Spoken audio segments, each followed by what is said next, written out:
Grandpa Taylor. Wait a sec. Emily Taylor? Good gracious. Was it your mother who used to work here? Yes, she did. You know, everyone used to gossip about her and Mr. Taylor back in those days. What do you mean? Oh, nothing. Just that there were always rumors about your mother and the Taylors. Rumors that cops might come someday for interrogation. Listen, I don't know what stories you all spun, but I'm not in the mood to entice your cheap entertainment. Now, would you mind doing your job and taking me to Mr. Taylor? Taking such a tough blow from Emily, the receptionist quietly led her to a secure door at the end of the hallway. Emily found Mark and Linda Taylor, Uncle Brian, and Aunt Mary huddled in hushed conversation. Emily, you... Did you know about this? About Grandpa Taylor ordering those men to hurt James? A wave of discomfort swept through the group. He was barely conscious when I found him, and you're standing here acting like it's business as usual. Control yourself. This is a hospital. Control myself? James is suffering because of your dirty secrets. Oh, Emily, the embezzlement was just the tip of the iceberg. Linda's right. It's far worse than you think. James hasn't just betrayed the family, but the entire business. And as for Grandpa Taylor, you think we've been lying to protect him? James told me that Grandpa plays feeble when he's close to being found out. Are you all in on this? Emily, we know you're upset, but what you're suggesting... Mr. Taylor Sr. is very sick. He's not pretending this time. He has late-stage liver cancer. But James... We know how this looks, but we need to stick together. We can deal with James's situation later. For now, let's focus on family. But how can I trust you? You all lied to me year after year. You lied about Grandpa, about James, about our ties to organized crime. You even lied about my father. It was for your protection, Emily. We thought we were doing the right thing by keeping it from you. You thought wrong. Your secrets have ruined our lives, and none of you are truly sorry. Emily stormed off, leaving them in stunned silence. She sat alone in the small chapel down the hall from the emergency room.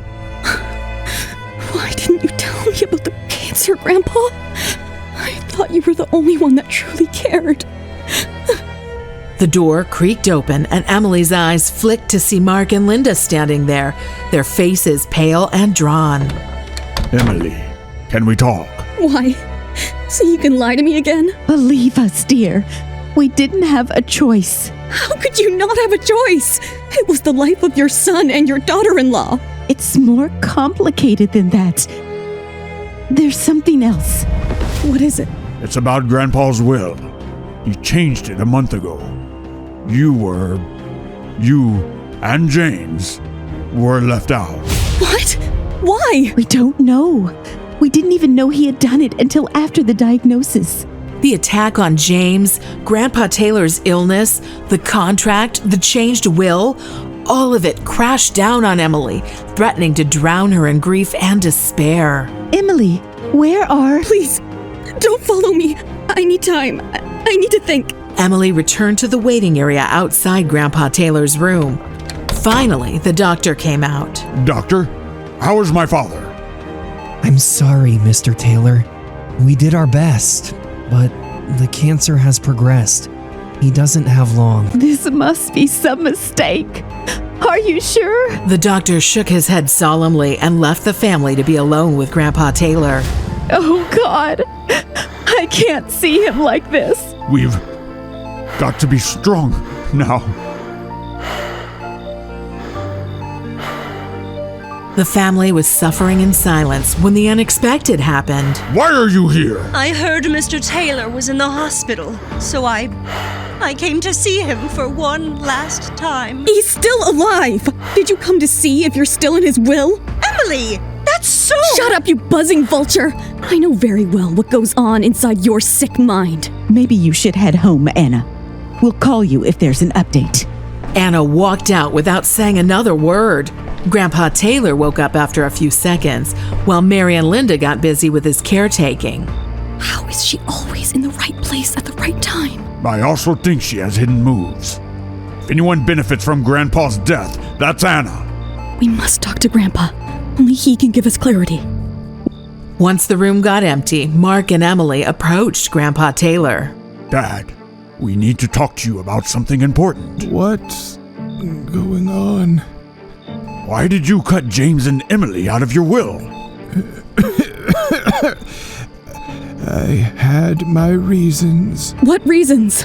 I never expected you'll do this to us, Grandpa. I'm sorry, Emily. I was trying to protect you. From what? From Anna. She's dangerous, Emily. She's after James's inheritance, and I can't let her have it.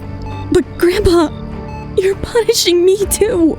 I know it seems that way, my dear, but believe me, I had to do it. Anna has already proven that she's willing to do whatever it takes to get what she wants. But why didn't you tell us that? I didn't want to burden you with the truth. I thought I could handle it myself. Handle it? By cutting us out? I needed to make a show of it. I wanted Anna to think she'd won. So that means you never really cut them out? You think I'd do that to my flesh and blood? But you must promise not to tell a soul. Anna can never find out. But what about James's inheritance? It's safe. I've made arrangements. It will be there for you and your child when the time is right. But why go through all this trouble? Why not just confront Anna? Grandpa Taylor's face darkened and he looked away. Anna is a Murphy. They're infamous for their criminal background. Only a fool will underestimate the Murphys. Emily's mind whirred with unanswered questions, her heart still aching from the betrayal she'd felt. Who exactly is Anna? Why is Grandpa Taylor afraid of her? Will Emily be able to find the truth? From the folks who brought you stories of Emma, Robert, Eric, Natalie, Bryce, James, Emily, Cameron, Brenda, and more. Wish you a love like a fairy tale. Happy Valentine's Day, Pockhead. Hi, Emily here. Hope you are loving Sweet Little Lies. Keep following us as we release a new episode of Season 1 daily on YouTube. You can jump the queue and unlock all seasons of the audio series by installing the Pocketfm app now. Just click on the link in the description. To watch the next episode of Season 1, tap here, and to watch the full Season 1, click on the playlist.